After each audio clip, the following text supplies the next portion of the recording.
Yesterday, I stated that the search for MH370 has entered a new phase, which brings new diplomatic, technical, and logistical challenges. Today, I would like to give you an update on the logistical and diplomatic aspects of this search. The search and rescue operations have taken on a new international dimension. The search is still coordinated by Malaysia, but our partners have taken an increasing role in organizing and carrying out operations both within their own territory and also within agreed search sectors. My colleague, the Foreign Minister, Datuk Sri Hanifah Aman, will give a more detailed statement on our diplomatic efforts at the moment. On the logistical front, over the past 24 hours, we have been working hard with other countries to narrow the search corridors. Our focus is on 4 tasks: gathering information from satellite surveillance, analysis of surveillance radar data, increasing air and surface assets, and increasing the number of technical and subject matter experts. On satellite surveillance, I cannot disclose who has what satellite capability, but I can confirm we have contacted every relevant country that has access to satellite data. On analysis of radar data, in the Southern Corridor, Australia and Indonesia have agreed to take the lead of their respective parts of the search corridor. In the Northern Corridor, China and Kazakhstan have agreed to lead in the search areas closest to their countries. On air and surface assets, I've spoken to almost all ASEAN leaders to request further support, including assets with deep ocean surveillance detection capabilities. We are also asking international partners who have assisted us before to take another look at their primary radar data. In the Northern Corridor, we have divided the search area into 7 quadrants. Each of the 7 quadrants is 400 nautical miles by 400 nautical miles, or 160,000 square nautical miles in total. We have also divided up the Southern Corridor into 7 quadrants. Just like in the north, each quadrant covers an area of 160,000 square nautical miles. The entire search area is now 2.24 million square nautical miles. This is an enormous search area, and it is something that Malaysia cannot possibly search on its own. I am therefore very pleased that so many countries have come forward to offer assistance and also support to the search and rescue operation. In terms of the deployment of specific assets, today the Royal Malaysian Navy deployed 2 more ships to the Southern Corridor. This deployment includes the Super Lynx helicopter, which can operate from either ship. This brings the total number of Malaysian ships deployed to the Southern Corridor to 4, with two Super Lynx helicopters. Today, Malaysia also deployed 2 C-130 aircraft to the Indonesian sector of the Southern Search Corridor.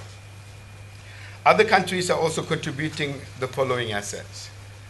The United States has deployed 1 P-8 Poseidon and will redeploy the P-3 Orion aircraft. Australia, as I mentioned yesterday, has deployed 3 P-3 Orions and 1 C-130 Hercules.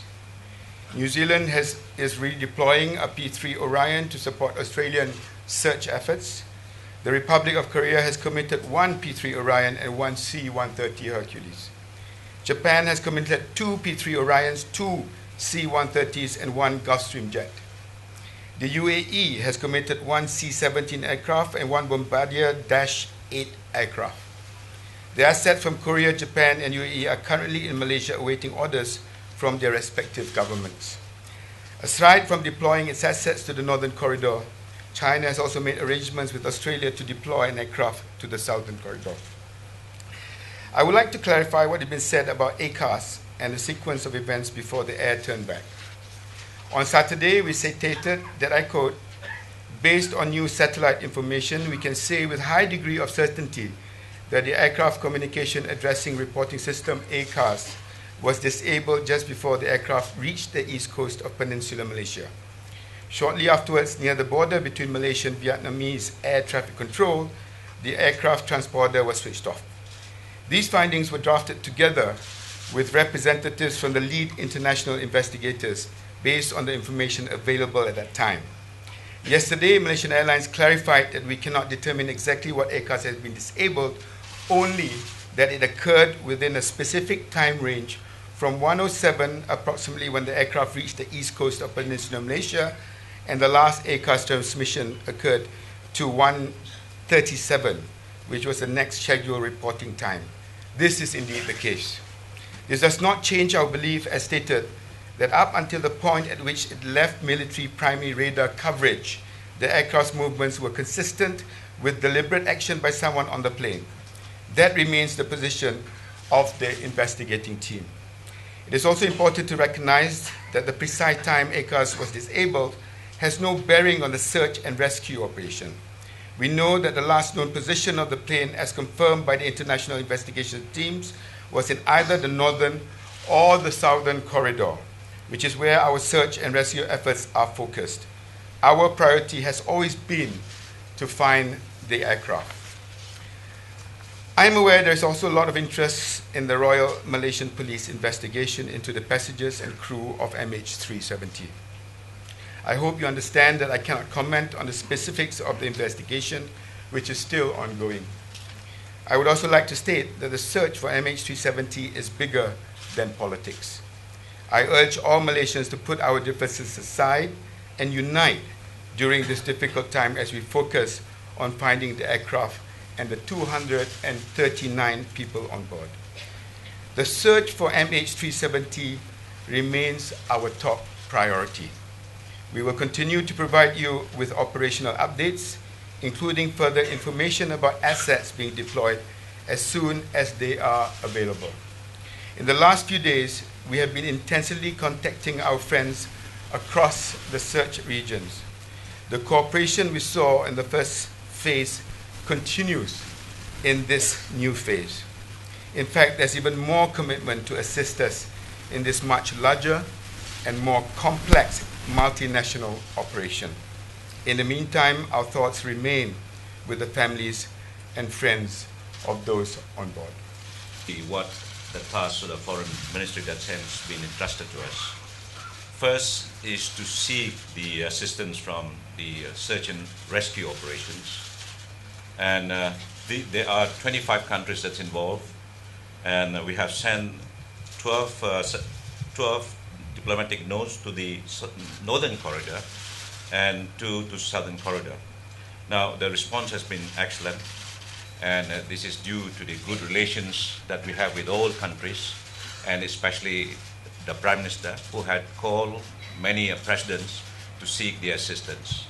And there are 9 other countries that does not fall under the 2 corridors which the Minister has explained that has come forward to assist, namely US, South Korea, Japan, and others.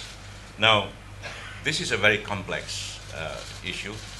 We are talking about 25 countries and how to coordinate these 25 countries with different ideologies and system of government. But 2 main reasons. One is, of course, as I said, we have excellent relationship with those countries that's involved.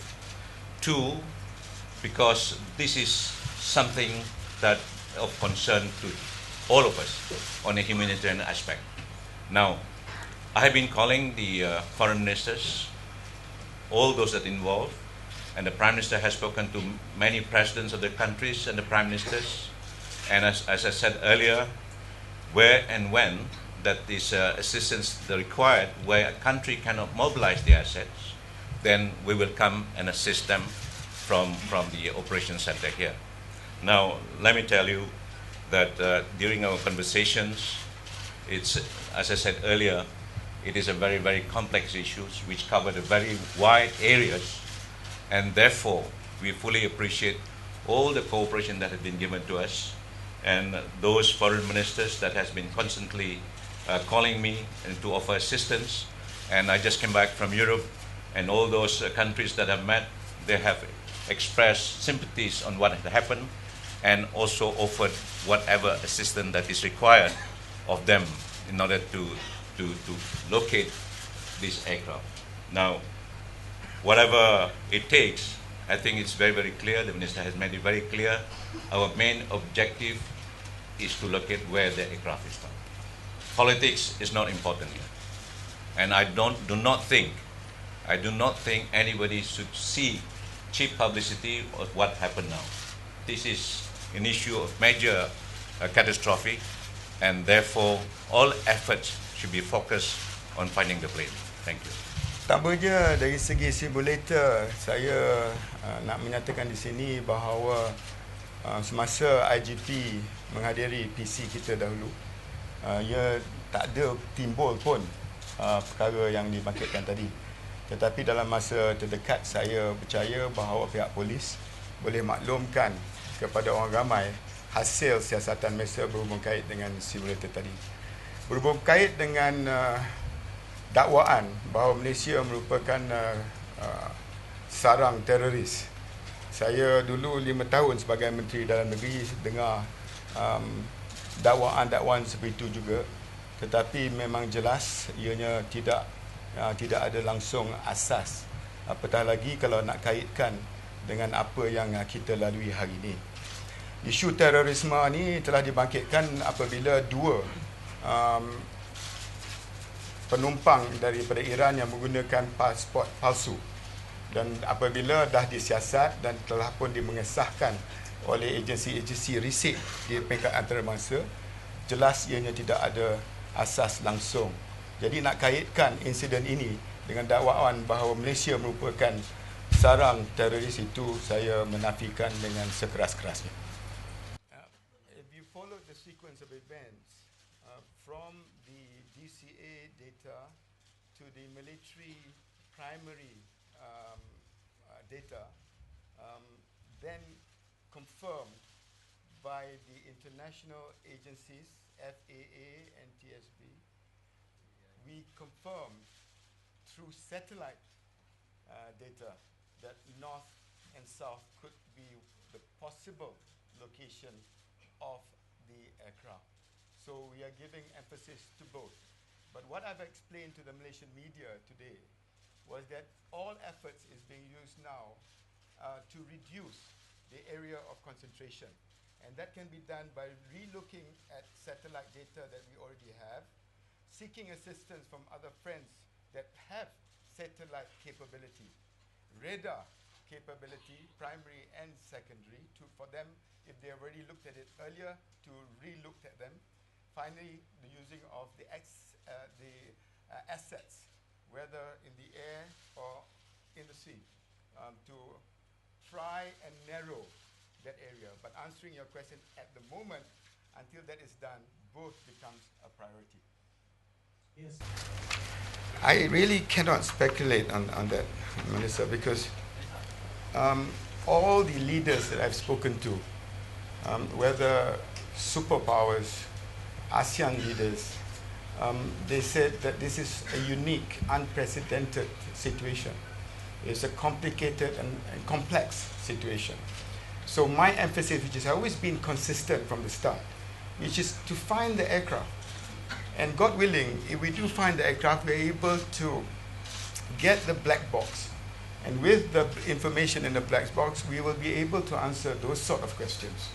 But I would not want the team to be distracted by other issues, because it is imperative to make sure that within the corridors that we have identified and verified and corroborated, that all efforts will be actually directed to locating that aircraft. I believe if we can find the aircraft soon, inshallah, with a black box, most of these questions that are being speculated around the world would be answered.